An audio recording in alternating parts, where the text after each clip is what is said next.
Apa kabar semuanya? Selamat datang di Ngorbit, ngobrol seputar IT. Bersama saya, Felix Sutanto.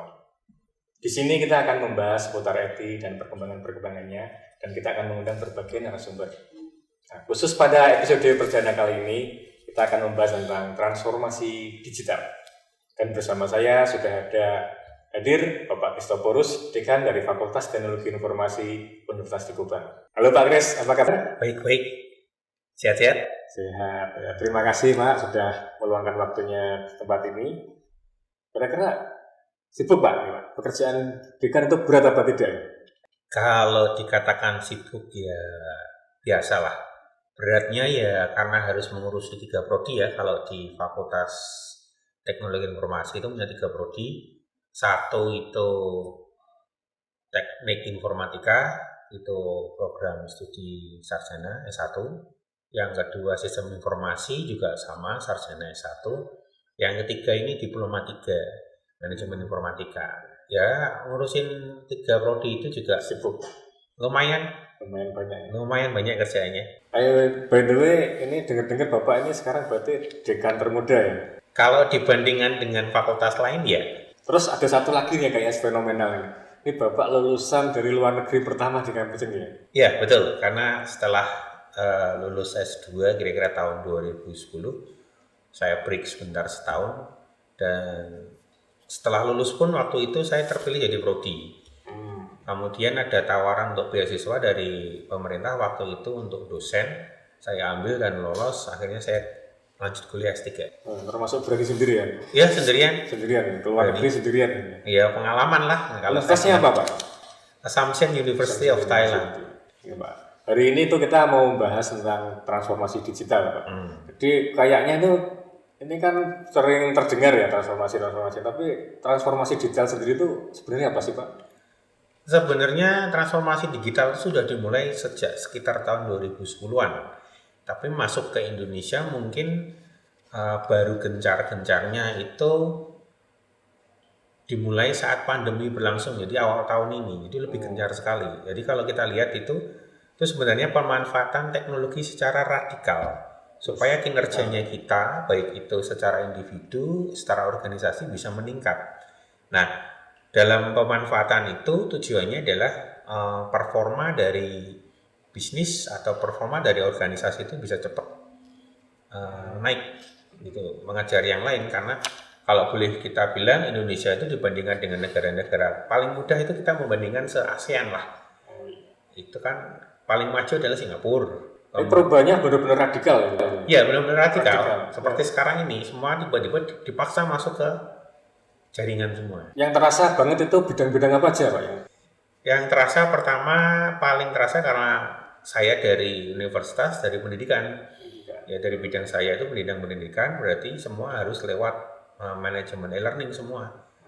Dan layanan-layanan pun juga akhirnya harus meskipun kita semi digital ya memang dibatasin nanti. Datang ke kampus pun juga dibatasin. Lebih enak siswanya kayaknya. Iya bener, bisa di rumah ya, bisa kemana-mana gitu. Kalau di bidang lain? Bidang lain mungkin di perbankan. Jadi perbankan itu sekarang kalau kita lihat trennya, dia sudah mulai memberikan kemudahan-kemudahan, misal membuat akun apa itu ya, tabungan kali ya, atau akun di bank, tapi nggak perlu datang ke bank. Cukup dengan install aplikasi, kemudian mereka melakukan upload dokumen apa, dalam jangka waktu mungkin menit atau jam, itu sudah selesai. Berarti kayak akun virtual itu ya, bisa ya? Mirip seperti itu. Kampus kita kan sudah mulai membayar sebagai virtual account. Itu bisa termasuk juga transformasi digital. Betul, ya termasuk itu. Kalau di perdagangan? Kalau di perdagangan ya, kalau kita lihat sebelum pandemi ini, kita kan sudah sebenarnya mulai populer dengan toko online semacam Tokopedia, Shopee, Blibli dan sebagainya itu. Nah, banyak pengusaha-pengusaha kecil, UMKM itu bisa masuk ke sana dengan syarat yang mudah, asalkan pengusaha itu akrab dengan IT. Kayak apa namanya? Muncul kayak yang depannya S itu ya. Itu cukup merepotkan ini. Jadi kadang anak saya itu pesan sendiri, tiba-tiba ada tagihan, ternyata bayarnya bisa COD di rumah. Nah itu Nah, itu. salah satu bentuk dari transformasi digital. Jadi kita cuma pesan dari rumah lewat handphone, kemudian kita bayar dari rumah. Pedagang asli kira-kira bisa berkurang nggak nih omsetnya ya? Karena rata-rata sekarang udah bisa pesan lewat handphone, jadi kan malas pergi ke toko-toko. Kalau mereka mau istilahnya beradaptasi secara radikal juga seperti konsep transformasi digital itu kan sebuah evolusi yang radikal. Saya kira omsetnya nggak akan turun, malah jangkauannya jauh lebih besar, bisa sama satu Indonesia kecapai gitu. Terus sekarang kayak yang lainnya lagi apa? Yang lainnya lagi contoh kalau kita mau jalan-jalan misalkan ke Jogja, ke Bali, kita sudah jauh-jauh hari bisa pesan hotel yang murah. Jadi model seperti Airbnb, Red Doors dan sebagainya itu kan contoh-contoh bentuk transformasi kita bisa menyewakan ruangan yang kita miliki ke orang yang membutuhkan.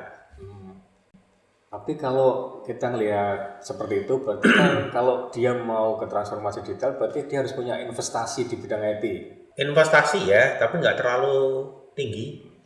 Untuk rumahan ya, untuk pribadi mungkin ya keluarga-keluarga kecil yang memang mau terjun berusaha, istilahnya berwirausaha, nggak terlalu banyak modalnya. Itu untuk mentransformasi kan kita butuh effort. Kira-kira kalau kita udah melakukan itu tuh keuntungannya terutama buat yang rakyat kecil tuh apa? Pasarnya kita tidak perlu mencari. Pertama, kan sudah jelas bahwa hukum-hukum ekonomi itu menurut saya loh ya, yang masih ada di bentuk tradisional yang belum masuk berpindah ke digital. Kenapa orang selalu berkumpul misalkan di mall ya, di Semarang ini ada beberapa mall. Itu banyak penjual yang berusaha masuk di sana. Kemudian di pasar tradisional banyak orang juga mau berjualan di sana. Berarti kan kita membutuhkan tempat. Nah, sekarang itu dipindahkan dalam bentuk digital dalam sebuah platform yang seperti tadi itu saya sebutkan tadi.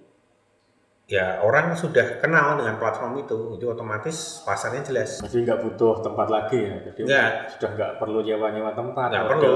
Modal cuman di rumah aja, mungkin di rumah cuman rumah biasa nggak kelihatan.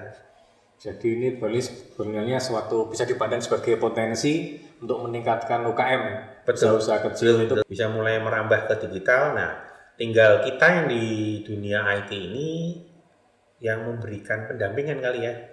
Itu jauh lebih bagus. Ya. Jadi kalau kita lihat memang ini kan rakyat mungkin butuh seperti ini, masyarakat butuh seperti ini, betul. Terutama yang masyarakat yang kecil mungkin ini. Kemudian kalau kita lihat sumber dayanya itu kan mungkin tidak tahu ya. Nah, berarti mau tidak mau apakah mereka harus memahami teknologi? Ya, dalam titik tertentu mereka harus memahami teknologi. Pertama ya paling mudah itu kan kalau kita lihat sekarang itu handphone. Mana orang yang sekarang tidak punya handphone? Kecuali yang memang benar-benar orang yang tidak mampu untuk bekerja dengan baik. Ya, artinya penghasilannya memang cukup untuk makan saja sudah bersyukur. Nah, rata-rata sekarang sudah punya handphone pun juga harganya murah. Nah, kalau kita punya handphone paling tidak kita bisa mengoperasikan handphone. Nah, aplikasi-aplikasi yang ada itu bisa kita pakai. Kalau ini, jadi kalau kita lihat mungkin kan berarti tetap butuh orang yang bisa mendampingi. Ya, betul. Hanya pendampingan aja yang dibutuhkan mereka. Kalau untuk orang IT sendiri kira-kira apa nih yang bisa dilakukan dalam hubungan dengan transformasi digital? Banyak sebenarnya. Pertama tadi satu sudah kita sebut itu pendampingan. Jadi pendampingan kepada masyarakat, kepada siapapun juga yang memang istilahnya kalau di masyarakat itu mengalami gagap teknologi atau istilahnya gaptek. Itu memang untuk pendampingan aja. Nah, kemudian di orang-orang IT sendiri sebenarnya bisa mengembangkan ilmu-ilmu yang ada di IT seperti kecerdasan buatan atau AI, Artificial Intelligence, untuk dimasukkan dalam aplikasi sehingga aplikasinya itu bisa memberikan saran, memberikan penawaran ataupun sesuatu yang memang dibutuhkan sesuai dengan perilaku dari pengguna. Seperti itu kira-kira.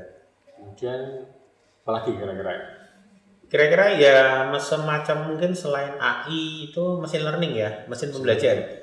Jadi perilaku kita berbelanja, perilaku kita misalkan kalau kita sering jalan-jalan, sering memakai aplikasi yang logonya kalau nggak salah bunder kuning gitu, kita bisa beli tiket, beli macam-macam. Nah itu bisa direkord sebenarnya, bisa dianalisa. Kemudian ini orang kalau punya durasi liburan sekian hari, kemudian budgetnya kira-kira bisa di rata-rata sekian. Nah, aplikasi itu bisa memberikan saran Bisa juga destinasinya kemana saja, kemudian mungkin kedepannya bisa membuatkan semacam itu saran kali ya, atau semacam proposal kali.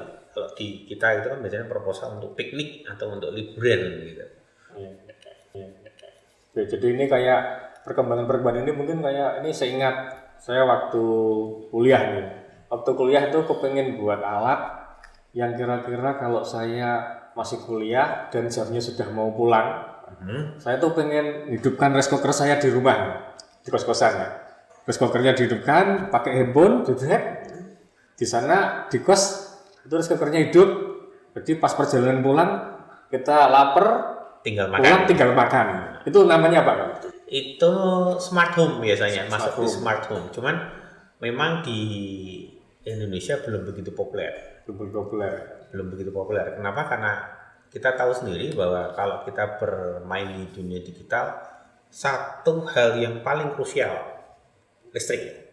Ya. Tapi ini bisa jadi satu ide ya. Jadi yang namanya perkembangan IT itu kan apa namanya, kita seakan-akan itu kayak melihat film zaman dulu. Jadi mungkin Seperti semacam seumuran Star kita- Wars atau Star Trek gitu ya. Kalau mungkin seumuran kita mungkin dulu Flash Gordon itu ya. Nah ya itu Flash Gordon juga. Flash Gordon. Jadi Kalau mau ngobrol itu cuma lihat jam, tiba-tiba ada orangnya. Wah, terkadang sekarang namanya video conference ya. ya Itu juga ya, banyak juga. Jadi masih banyak lagi nih, kira-kira sumbangsihnya apa ini kayak di bidang ya kalau kita berbicara tentang smart home itu komponen yang terlibat cukup banyak sih. Kalau kita lihat dari sisi teknologinya, rata-rata sekarang sudah berpindah ke cloud atau awan, komputasi awan. Jadi semua peralatan yang ada di rumah itu bisa kita koneksikan ke cloud. Jadi kita dari manapun hanya dengan berbekal handphone bisa memantau kondisi dan melakukan setting di rumah kita. Seperti itu. Nah, kembali lagi ke awal tadi yang saya katakan, kuncinya cuma satu, listrik dan internet. listrik internet. Iya. Itu kayaknya mungkin ya tugas pemerintah. Iya, itu tugas pemerintah karena infrastruktur itu. Ngomong-ngomong masalah pemerintah, ini kita ngobrolnya seputar IT ya. Iya, iya. Tapi ini menyentuh sedikit politik, jadi mungkin saya perlu tegaskan juga bahwa obrolan kita bukan obrolan politik, tapi ini kebetulan ada kasus yang nyerempet-nyerempet dikit. Oke. Pilkada, Pak. Pilkada ini iya. kan kita sekitar mungkin bulan Desember mungkin ya. Ya, Desember sekitar mungkin tanggal 9 atau 10 Ini gitu. bisa nggak kita transformasi di situ, kayak misalkan kita beberapa ini juga dengar-dengar ada yang mengusulkan karena berhubungan dengan COVID-19 itu pilkadanya secara online. Nah, kalau berbicara pilkada dari sisi IT ini yang memang cukup menarik sebenarnya. Kalau kita lihat sebenarnya pilkada itu kan rangkaiannya pertama ada penetapan dari calon-calonnya oleh KPU, kemudian calon itu akan melakukan kampanye. Nah, kita bahas dulu kampanyenya nih. Kampanyenya dulu kan kalau zaman sebelum COVID itu selalu ngumpulin massa, bikin kegiatan yang banyak orang berkumpul. Sekarang memang agak susah. Kenapa? Karena infrastrukturnya kita mungkin tidak semaju negara-negara di sekitar kita. Akhirnya salah satu solusinya mungkin bisa kampanye lewat media sosial. Semacam Facebook, Instagram, mungkin YouTube. Nah, tinggal jangkauannya itu masyarakat itu mengakses media sosial itu banyak atau enggak gitu aja. Ya, itu salah satunya. Nah, kemudian untuk pemilihannya sendiri teknologinya udah ada sebenarnya. Namanya electronic voting. Electronic voting. Ya. Apa itu electronic voting? Kalau contoh sederhana itu kalau misalkan ya kita ada di sebuah seminar ataupun sebuah kegiatan, saya pernah menghadiri sebuah seminar gitu, pembicaranya itu memberikan sebuah pilihan kepada peserta karena materi yang dibawakan cukup menarik, ada 3 pilihan. Nah, daripada pesertanya angkat tangan semua, itu diarahkan ke sebuah web yang sudah ada 3 pilihan, tinggal pilih. Jadi lewat handphone atau lewat komputer tinggal pilih, nanti yang paling banyak itu yang Nah, kalau e-voting itu diterapkan ke pilkada itu kira-kira bisa nggak di Indonesia? bisa, cuman bidangnya nanti isu-isunya itu faktor-faktor yang mempengaruhi e-votingnya itu yang cukup menarik untuk dibahas itu. Ini kan kalau kita lihat beberapa negara itu sudah mencoba menerapkan e-voting. Contohnya yang dapat applause dari seluruh dunia itu Estonia. Bahkan Estonia itu sudah bisa, warganya bisa pilih lewat handphone, bisa lewat ini juga, sehingga yang dari luar negeri itu bisa motong juga. Kemudian kayak Filipina itu ternyata disambut baik oleh warganya sekitar 80%. Ini apakah Indonesia nggak berani nih niru mereka ya? Sebenarnya kalau dari sisi saya sebagai akademisi dalam bidang IT, kita harus melihat dulu sebenarnya. Pertama, geografis dari 2 negara itu. Kita bandingkan saja. Estonia itu satu negara, ada kepulauannya enggak? Gitu. Pasti tidak terlalu banyak pulau, atau mungkin bahkan cuma gunung danau aja. Jadi lebih mudah untuk menjangkau. Kemudian yang kedua, Filipina. Filipina mirip dengan Indonesia, tapi jumlah pulaunya itu lebih sedikit dari Indonesia. Indonesia 17.000. Nah, infrastrukturnya itu sekarang merata nggak di Indonesia antara Jawa dengan di luar Jawa? Kan susah gitu. Sebenarnya idenya bisa, karena misalkan ya kalau kita lihat laporan dari Asosiasi Penyelenggara Jaringan Internet, ABJI itu kan sudah berapa persen itu penduduk Indonesia yang sudah memiliki handphone dan mengakses internet. Sebenarnya bisa, cuman yaitu pertama infrastruktur sinyalnya untuk jaringannya, kemudian keamanannya yang paling penting. Karena kan pemilu itu kan harus jurdil ya, jujur, adil dan rahasia kan. Nah, rahasia ini yang susah ini. Nah, itu juga yang susah. Ya, yang susah. Kalau misalkan ada yang iseng itu, ada yang memang berniat jahat, itu bisa nanti. Banyak hacker Indonesia nih. Oh, banyak gitu.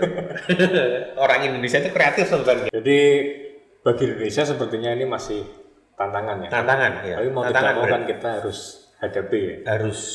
Kita siap apa enggak siap, kira-kira apa yang bisa kita lakukan ya?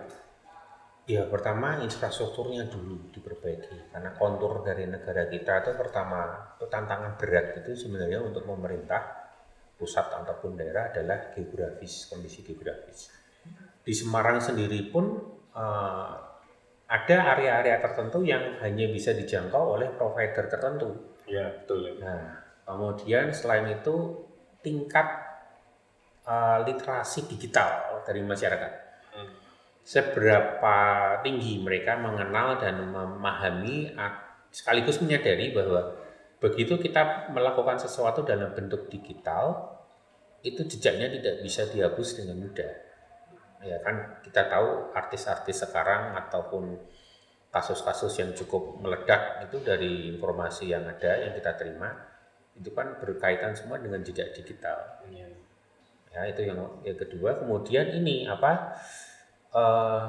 kesiapan SDM-nya. Di kesiapan SDM itu mulai dari penyelenggara pemilunya dan istilahnya peserta pemilu. Itu juga harus siap dua-duanya. Dari penyelenggara itu harus siap mengamankan dan menghitung secara jujur dan adil plus rahasia. Nah, pesertanya juga itu sebenarnya bisa meningkatkan persentase keterlibatan masyarakat terhadap pemilu. Bisa sebenarnya. Oke, jadi kalau kita kembali lagi ke transformasi digital secara umum, itu kan berarti masyarakat tetap harus mau tidak mau harus siap ya. Iya, betul, harus siap. Beberapa kalau yang menolak itu tetap. Nah, menolak itu kemungkinan karena mereka terlalu nyaman dengan kondisi yang sudah ada, kemudian untuk keluar dari zona nyamannya kan aneh. Mereka menolak karena takut mungkin. Kemungkinan besar itu karena takut Karena saja. takut harus menghadapi nanti saya kalau Salah gimana. itu seperti itu sebenarnya. Jadi sebenarnya apakah itu perlu itu sebenarnya rasa takut itu? Sebenarnya tidak perlu, asalkan tadi literasi digitalnya introduce atau pengenalan itu bisa disebarkan seluas-luasnya lewat media sosial, lewat mungkin koran pun sekarang kan juga berpindah ke media digital. Ada pembahasan-pembahasan yang cukup sering untuk masalah itu, jadi mereka tidak takut lagi. Ya Pak, ini mungkin pertanyaan terakhir. Jadi kalau masyarakat yang kepingin tahu tentang perkembangan IT dan mereka sadar bahwa IT itu dibutuhkan, mungkin kuliah di sini mungkin sudah mereka bisa ya. Ya bisa, silahkan kuliah di tempat kami. Kalau bukan memang ya, memang sekarang kondisinya itu harus lari ke digital semua. Oke, baik Pak Kris, ini terima kasih buat waktunya. Lain kali mungkin kita ketemu lagi dalam topik yang berbeda. Oke, terima kasih juga saya sudah diundang di acara ini. Transformasi digital bukanlah hal yang perlu ditakuti, tidak bisa hindari, harus kita hadapi. Mari generasi muda, anggap tantangan ini sebagai peluang, bukan sebagai penghalang. Kita akan bertemu lagi dalam topik dan narasumber yang berbeda pada acara Ngorbit, ngobrol seputar IT. Think Technology makes opportunity.